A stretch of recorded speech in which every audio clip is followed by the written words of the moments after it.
Alright, welcome to the channel, and today we're going to show you what we got along the panels. And I just got a new replacement for my Alpha SB jacket. I just recently had it replaced because the zipper was defective and there was 2 layers of fabric that was starting to pull apart as opposed to being adhesed into 1 layer. So I contacted Arcteryx and had them assess the situation, and they're giving me a confirmation email to return the jacket so they can assess it and see if I'm able to get a replacement under their lifetime warranty due to defects or wear and tear. So here we are a couple weeks later, after I had emailed them, sent back the jacket and to the Canadian factory or repair center where they usually do this, and from then on, with some patience, I've gone back to return a new revised Alpha SB jacket. I chose the same one, black, but the difference here between last year's and this new revised model, the color scheme is black and red, and this new one here is black and marigold. Also, the color name is 24K black, so it's slightly a little bit different. I'm just going to choose this video to show you the difference between the revised version and the previous one, or the current models that was prior. Check this out, right? Give me a second. And so far, it's not much different from what you see from one jacket to the next, besides the fact that the font is gold. It used to be black, and the insides were black and red with a black font on the outside. But as you can see, super new, and the only difference here you might acknowledge is that the construction seems to be a little bit more tighter or solid. Maybe that's why it's revised. The zipper pulls now come with these awesome hard plastic, as opposed to lanyard threads.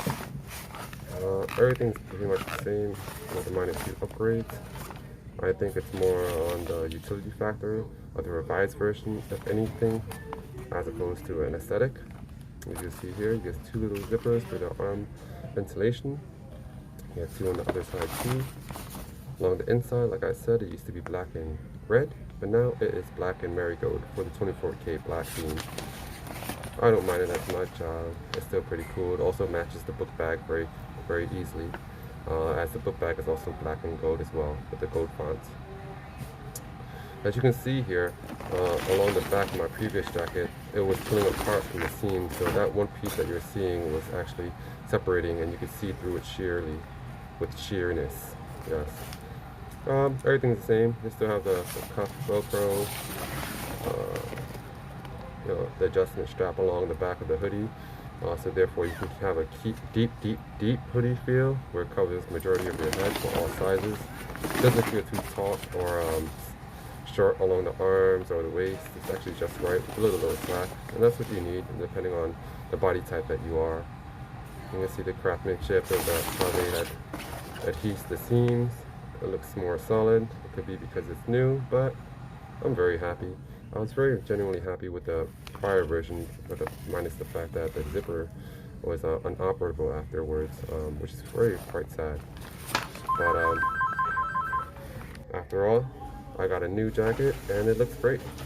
So I'm genuinely super excited. I've got my jacket back in my hands and I can wear it and not have to worry and feel that I'll be obstructed by any weather and all that jazz. And from this part on, I'm going to show you how it fits.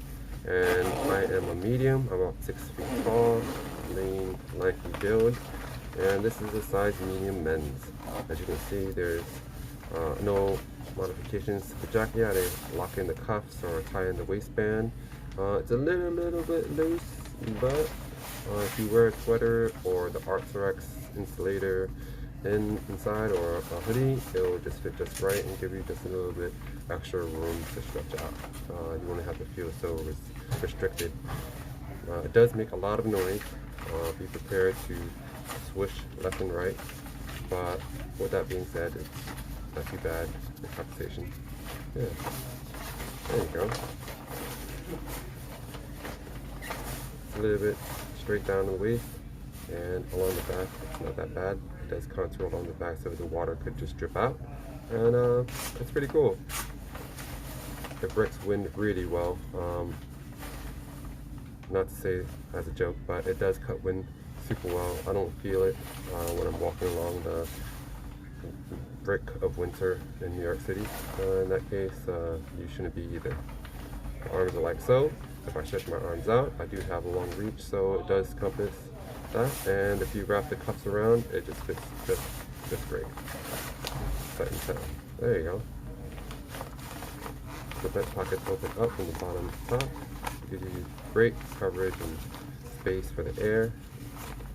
So if you get too hot in there, just dry out. And the zippers work quite well. They're really easy. You can just operate them with one hand. And the hoodie also covers fully on top. You see, like so. And if you're snowboarding, it'll be perfect because it'll cut all that wind, all that snow and powder from your face and gives you good, clear visuals and what's in front of you.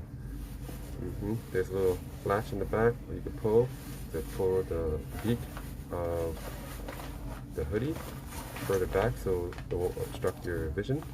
But so far that is not altered yet, just to show you how far the hoodie can go in front of your face.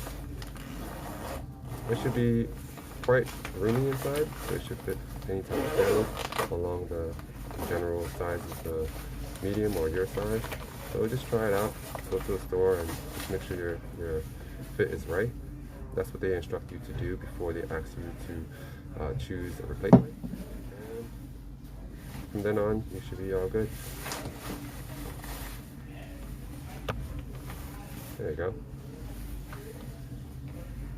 It's quite fitting, it's nice, easy on the eyes, and you know, you don't have to worry too much about the wind or the cold.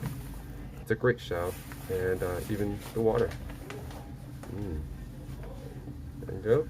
Little T-pose. Show you the length of the arm, of the jacket on the waist, and